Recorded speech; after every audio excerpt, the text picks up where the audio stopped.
आगा साहब, क्या मायने निकाले, कितना बड़ा ये संकट? और अब सुप्रीम कोर्ट ने साफ कह दिया है कि वो सजा याफ्ता हैं, इसीलिए अब अयोग्य हैं, वो प्रधानमंत्री नहीं है।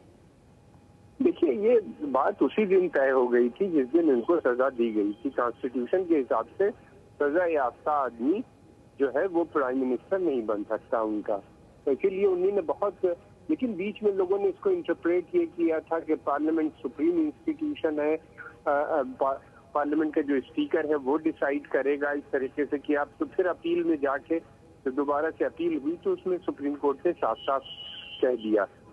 एक्चुअली ये पहले ही खत्म हो गए थे, इनको इस बात का ध्यान नहीं दिएगा, लेकिन ये था कि वकीलों ने, इनके जो वकील थे उन्होंने दूसरी राय ली।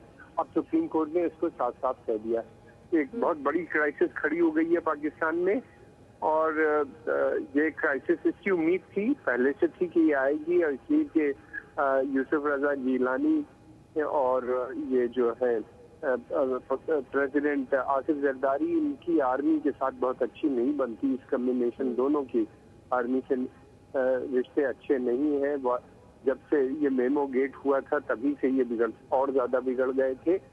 और पाकिस्तान का जो सुप्रीम कोर्ट है वो बहुत ज्यादा प्रो आर्मी रहा है, ये हिस्ट्री है, वहाँ से हमेशा भी देखी गई है। और ये वहाँ का सुप्रीम कोर्ट में भी ज्यादातर जजेस जो है वो भी पंजाब के ही हैं।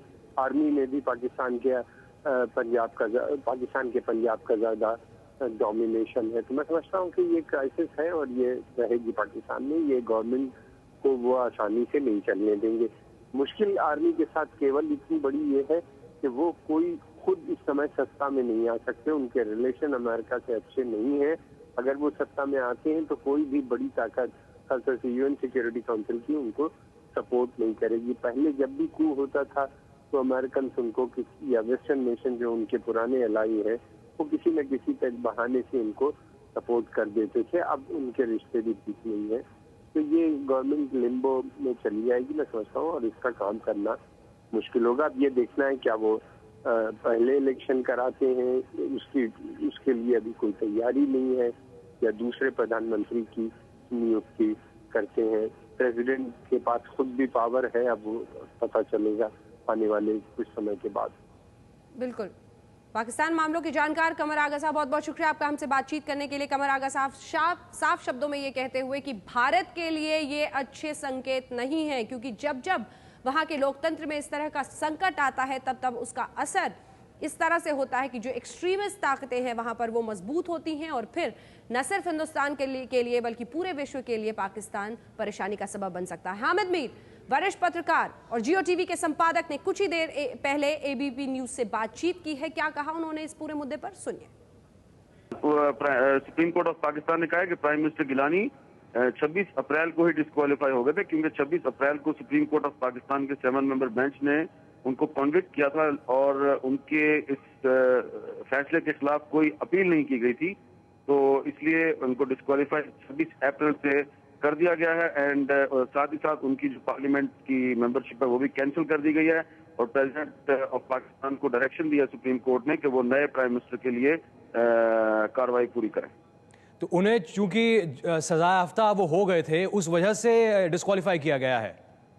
जी हाँ, उनको सजा 26 अप्रैल को ही मिल गई थी, लेकिन अपील नहीं की गई थी।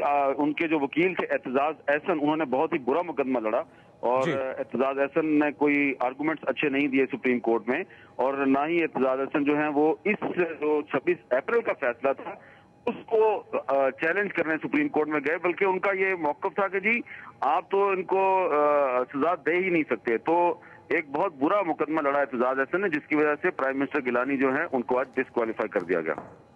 जी, तो इसका मतलब क्या अब यूसुफ रजा गिलानी पाकिस्तान के प्रधानमंत्री, वजीर आजम रहेंगे या नहीं रहेंगे? नहीं जी, वो अब प्राइम मिनिस्टर नहीं है। 26 अप्रैल से ही उनको डिस्क्वालीफाई कर दिया। 26 अप्रैल के बाद उन्होंने जितने भी फैसले किए हैं वो भी सब खत्म हो गए, और अब नया प्राइम मिनिस्टर आएगा पाकिस्तान में। Thank you very much.